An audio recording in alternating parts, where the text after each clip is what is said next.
जिंदाबाद, भारतीय जनता पार्टी जिंदाबाद, भारतीय जनता पार्टी जिंदाबाद, कारी साहब आगे बढ़ो, कारी साहब जिंदाबाद, कारी साहब जिंदाबाद, आप आगे बढ़ो, हम तुम्हारे साथ हैं, कारी साहब आगे बढ़ो, हम तुम्हारे साथ हैं।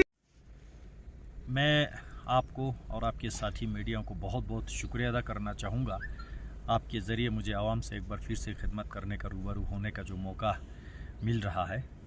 ये प्रधानमंत्री श्री नरेंद्र मोदी जी का 9 साल सरकार चलाते हुए सक्सेसफुली कंप्लीट हुआ, जिसको लेके भारतीय जनता पार्टी ने पूरे हिंदुस्तान के मुल्क में, देश भर में, कोने कोने चप्पा चप्पा जाके हम 9 इयर्स ऑफ सेवा और महाजन संपर्क अभियान के माध्यम से लोगों में जा रहा है। और ख़ासकर हमारी पार्टी के जितने भी कारकुन हैं उसमें संयुक्त मोर्चा सम्मेलन करके सभी मोर्चा के साथ अलग से बैठना, पार्टी के साथ चर्चा करना, आवाम के साथ बैठना, अवामी जलसा करना, ऐसे प्रोग्राम्स के माध्यम से 9 साल जो है बेमिसाल के काम प्रधानमंत्री मोदी जी के माध्यम से हमारे कॉन्स्टिट्यूएंसी में या पूरे हिंदुस्तान में हुआ, उस बात की हम चर्चा कर रहे हैं।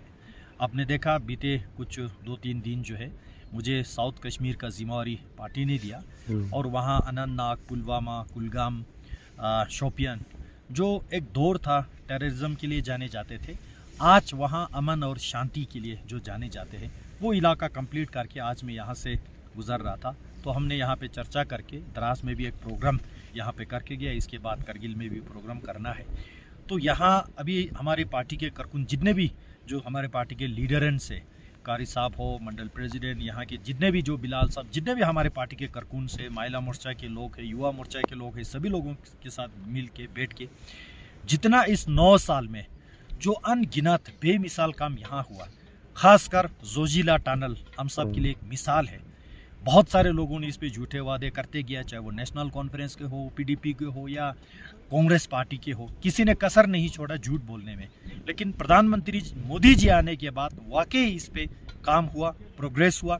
अभी ये कंप्लीशन कब होगा उस पे हम चर्चा कर रहा है, तो ये बहुत बड़ा अचीवमेंट है।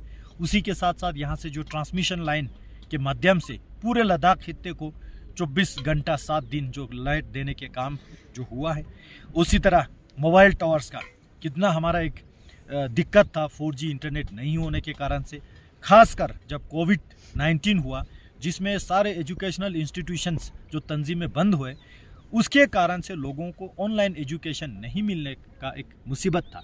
हमने इतने कम समय में बहुत जल्दी हर गांव चप्पे चप्पे 4G मोबाइल टावर लगाने का जो काम किया, अभी भी वो प्रोग्रेस पे है और जो है 300 लगभग 80 मोबाइल टावर 4G के साथ पूरी खित्ते लद्दाख में लगना है। उसी तरह से यहाँ के जो रोड, ब्रिजेस, टनल्स, बहुत बड़े बड़े प्रोजेक्ट जो है मोदी सरकार बेमिसाल के काम कर रहा है। आवाम के जज्बा को ध्यान में रखते हुए, आवाम के सेंटिमेंट्स को ध्यान में रखते हुए, सबका साथ, सबका विकास, सबका विश्वास, सबका प्रयास के साथ यह ज़मीनी हकीकत तौर पे किस तरह पे यहाँ पे एक डेमोक्रेसी, डेवलपमेंट एंड डिलीवरी तीनों चीज़ पे हम भरपूर कोशिश करते हैं। और आज उसी चीज़ के जो चर्चा हुआ और साथ ही साथ बीते जो लगभग 4 साल में हमने जितने भी द्रास का दौरा किया, अलग अलग हर साल हमारा 1 बार 2 बार 3 बार यहाँ आना जाना लगे रहे, पब्लिक दरबार हुआ, आवाम से हमने खिताब किया। उसी के साथ साथ यहाँ कितने काम हमारे टूर के माध्यम से हो रहा है, कहाँ प्रोग्रेस है, क्या क्या काम हमारा अभी फंसा है, वो सारा हमने पार्टी के कारकुन के साथ चर्चा किया। हमारा पूरा कोशिश रहेगा आने वाले दिनों में, महीनों में जल्द से जल्द ये सारा जो है काम निपटा के लोगों को सहूलियत दे के, लोगों का ज़िंदगी आसान बने के हम पूरा कोशिश करेंगे। द्रास एक खूबसूरती के लिए जाना जाते हैं।